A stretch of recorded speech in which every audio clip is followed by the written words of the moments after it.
Ini satu karya yang belum pernah dilihat sebelumnya.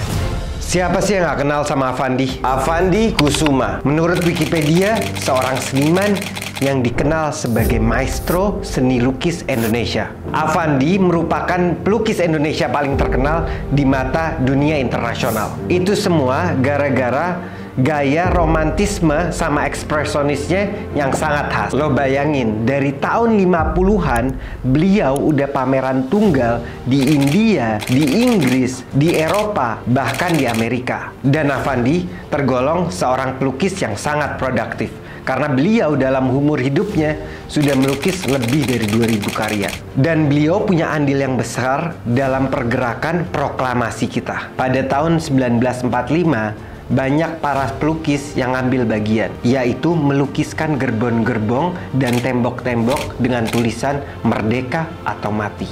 Merdeka atau mati. Kata-kata yang diambil dari pidato akhir Bung Karno. Lahir Pancasila 1 Januari 1945. Saat itulah Pak Avandi memiliki tugas khusus, yaitu membuat poster dari arahan Bung Karno itu sendiri. Yang poster itu menggambarkan rakyat Indonesia yang lagi terantai dengan rantai yang sudah terputus. Yang dijadikan model adalah seniman Dula. Adapun kata-kata yang ditulis di poster itu adalah Bung Ayo Bung. Sebuah arahan langsung dari penyair Khairil Anwar. Itu dimana para pelukis semua turun ke jalanan untuk memperbanyak tulisan yang dilukis oleh Avandi. Dan hari ini bersama Cicit sang maestro Avandi, gue bakal nunjukin lo satu rahasia yang belum pernah ditunjukin sebelumnya. Jadi ini aku kebetulan hari ini bawa diary, which is adalah arsitektur dari Aki Avandi yang sekarang jadi rumah dan museum yang bisa dilihat di sini. Ini satu karya yang belum pernah dilihat sebelumnya. Ready? Ini dia, Bu. Tunggu, lo harus ngerti konteksnya. Ini satu karya yang bisa memperkaya catatan baru sejarah seni rupa di Indonesia. Dan lo harus lihat seberapa gila rahasia-rahasia yang ada di dalamnya. Ini tahun 1950. Jadi ini buku yang berikut diary. Untuk dia sketsa-sketsa rumah impiannya dia. Jadi bener-bener yang dari tahun 50 berlanjut sampai tahun 70. Coba lo bayangin, Museum Avandi itu dibikinnya tahun 62 dan baru diresmiin ya tahun 74. Tapi tulisan ini udah dibikin dari tahun 50-an. Lo bisa lihat sejauh apa visi beliau, dan kita bisa tahu dari sini bahwa Avandi bukan hanya seorang maestro dalam melukis, tapi beliau punya kemampuan yang lebih dalam membuat satu arsitektur yang indah dan menawan. Betul, ini semua benar-benar tulisan Aki Avandi. Jadi ini semua adalah rancangan-rancangan dia yang dari nol, belum ada apa-apa, jadi hanya sekedar rumah, sampai ke tanahnya, sampai ke semua ruangannya, sampai akhirnya jadi benar-benar sekarang kita punya Blu-ray-nya Museum Avandi. Wow, ini emang detail banget ini semua ya, Kak. Boleh lihat dong, Kak? Coba jelasin dikit tuh dalamnya, kayak menarik banget. Jadi beliau memang satu-satu semua beliau sketsa. Ada benar-benar perjalanan apa ya rumah ini, ceritanya dari ruang ke ruang, dari batu, even batu ke batu. Dan ini digambar selama 20 tahun. Jadi semuanya memang ada rancangan-rancangan yang itu bertahun-tahun gitu. Studi bertahun-tahun, yang itu menjadi bangunan sendiri Museum Avandi, dan rumahnya, terutama rumah Avandi ya, itu masterpiece yang kita punya di Museum Avandi, karena itu adalah rancangan beliau dan lukisan. Karena Aki Avandi selalu lukis dengan on the spot. Dia nggak pernah bawa pulang atau apa, dia selalu on the spot. Dalam 1 jam dia lukis kayak dia kerasukan, dia selesai, dan hanya itu, dia nggak pernah nambahin kecuali tanda tangan biasanya. Ini something different. Ini benar-benar take 20 years. This masterpiece and this masterpiece rumahnya ini. Kalau menurut lo ini udah menakjubkan, lo harus dengar gimana filosofi di dalam karya desain buat rumah dan museum ini sendiri. Jadi Aki Avandi itu dia memang jatuh cinta sama daun pelepah pisang. Nah, kenapa? Karena Aki Avandi dulu ceritanya itu, jadi Aki pernah kena cacar air, keluarganya kena cacar air seperti saudara mereka. Nah, ada adik kakaknya yang meninggal. Tapi waktu itu mereka ditaruh di karena kan demam. Kalau Cacar kan demam, itu ditaruh di bawah pelepah pisang untuk ngademin badan. Nah begitu si pelepah pisang dibuka, beberapa saudaranya ada yang meninggal dan dia hidup. Jadi itu ada aku bisa hidup dari itu. Wow. I'm alive gitu. Setelah itu kalau setiap beliau kemana-mana kalau mau ngelukis apa-apa, pelepah pisang kan paling gampang buat jadi payung. Iya. Itu kan Indonesia banget gitu ya itu.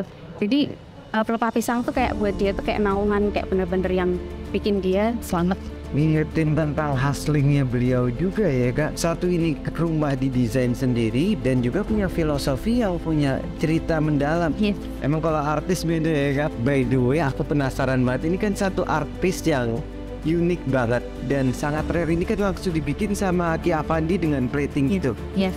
Kira-kira bisa di-spill nggak kak? Harganya itu kira-kira berapa kalau untuk 250 250 the whole lot? the whole. This is one seri, kita ada 5 eksemplar. Jadi only 5 person can get this seri only. Gila, ini karya yang eksklusif banget. Hanya 5 orang yang beruntung yang bisa memiliki karya ini. Dan kalau lo berminat menjadi salah satu dari kolektornya dan mensupport Museum Affandi itu sendiri, lo bisa langsung kontak WhatsApp di bawah ini atau langsung ke billmuhdor.art, dan di situ juga ada beberapa merchandise gua. Ini limited edition dan kita print semua dengan paper, cotton paper dari Eropa. Acid free yang bisa bertahan sampai 100 tahun. Print untuk grafik. Ya jadi emang kualitinya pun emang udah di reserve. Demikian rupanya. Karya ini itu merupakan karya kayak apa sih, kayak step by step gitu. Jadi awal muasalnya kan memang rumah ini, dan karya ini dicetak dengan silk screen. Ini cerita tentang yang ada patahan-patahan yang ada di buku ini. Jadi detail-detail yang didapat dari ren bambu yang mau dibikin awalnya, rencananya sebelum pakai sirap itu pakai ren bambu. Itu jadi terus dari satu rumah jadi ada beberapa rumah kecil-kecil. Lalu footnote yang memang ada banyak banget di buku ini. Yang aku pikir itu sebuah idea. Karena ini judul buku yang dia bikin adalah ide rumah Saul Darling yang ada di sini. Ini awalnya mulainya dari sini. Cover. Wow. Cover dan ide dasar. Nah kalau ini perjalanannya berarti Iya. Pak Affandi itu mengeksplor arsitektur dan sketsa di dalamnya. Betul. Nah, setelah sketsa-sketsa itu terjadi dan bangunan itu sudah sampai 20 tahun dan terbangun, beliau sempat pergi ke Eropa dan menjadi artis in residence di Material Centrum, itu ada di Belgia. Nah, di sana adalah print studio, di mana Etsa karya-karya grafik itu memang benar-benar seniman-seniman ke situ untuk belajar sama Bapak Masril sendiri. Pak Masril ini dia grafiknya Belgia waktu itu. Nah, Aki Affandi akhirnya dia belajar itu, dan dia tahun 1977 itu rumahnya udah jadi nih, dia bikin Etsa dengan bentuk rumah yang sudah sampai sekarang tuh kayak gitu. Ini berarti Aki Affandi yang bikin master. Betul. Jadi dia benar-benar kars, dia benar-benar tatak di cover plate tembaga yang saat itu Itu something yang sangat modern dong waktu itu. ya zaman itu. Yes, tapi untuk Eropa itu jalan. Itu benar-benar modern untuk seniman di Indonesia, dari Indonesia. Kalau boleh tahu sendiri, berarti ini view-nya itu dari mana museum ini? Dari samping jembatan Jalan Solo Raya, Jalan Raya Solo, itu ada sampingnya ada sungai Gajah Wong, dan itu di jembatannya. Kita bisa dapat view kayak gini nih. Dia lagi tetap ngerjain ini di depan tempatnya dong. Wah, indah banget ya kak. Itu emang berarti dulu tuh banyak banget pohon-pohon ya kak? Iya, terutama pohon kelapa sama pohon pisang. Nah, pohon pisang itu ngelilingin tanahnya waktu itu. Di foto yang kita punya benar-benar dari mulai membangun, itu tuh semuanya banyak pohon pisang.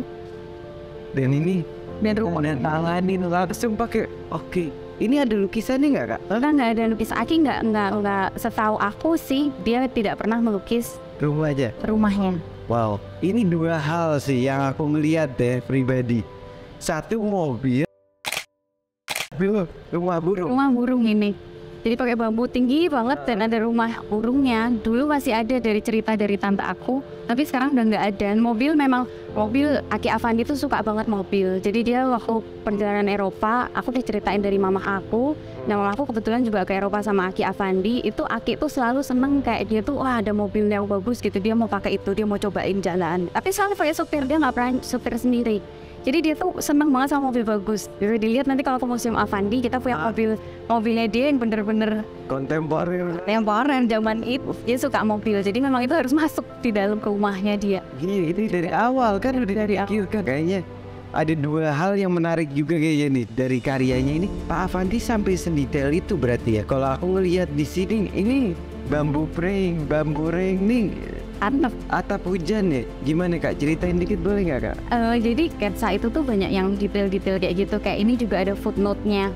Footnote-nya ngomonginnya tentang mengasang atap untuk aliran hujan. Dan itu tuh yang benar-benar waktu kita explore buku ini, karena kan kita kan koleksi punya banyak banget di museum. Dan kita memang harus memanage itu dengan baik.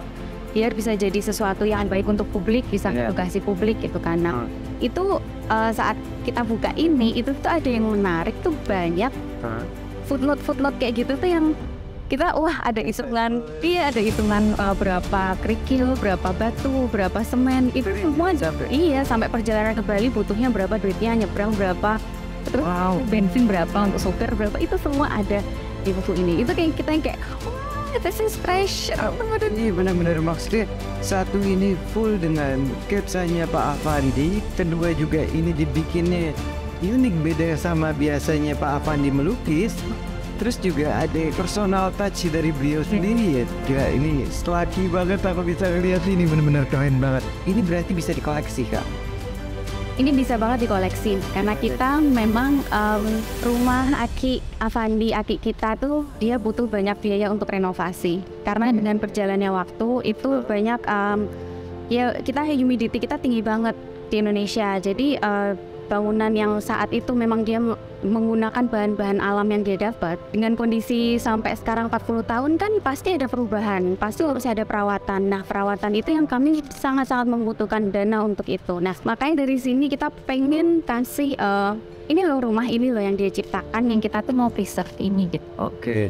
Jadi emang ini bisa dikoleksi dan juga bisa buat support Museum Afandi buat berjalan ke depannya. Ini Pak Afandi punya impact yang besar banget buat Indonesia.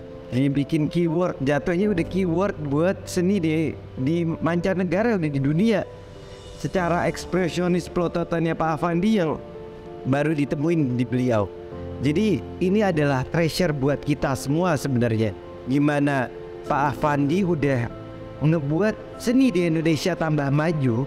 Sekarang emang udah waktunya kita buat Newport juga, dan ini salah satu yang harus kita preserve banget sih.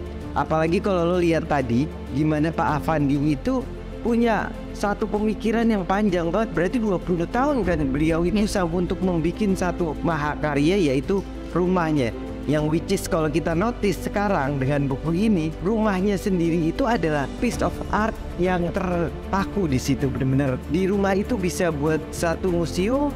Kedua, buat teman-teman yang mau study di situ juga ada sanggar. Kalau mau buat pameran, dia menyediakan tempat buat seniman-seniman dari Jogja ataupun di luarnya untuk bisa berpameran di situ. Jadi ini satu tempat di mana center point buat seni di Indonesia, spesiali buat Jogja. Kalau kita sampai kehilangan rumahnya Pak Afandi, bakal jadi satu impact yang buruk banget buat kesenian di Indonesia. Kayaknya udah waktunya kita buat sadar hal itu sih kalau menurut gue. Bareng gue Bill Muhdor dan Museum Afandi, ayo kita ledakin seni di Indonesia.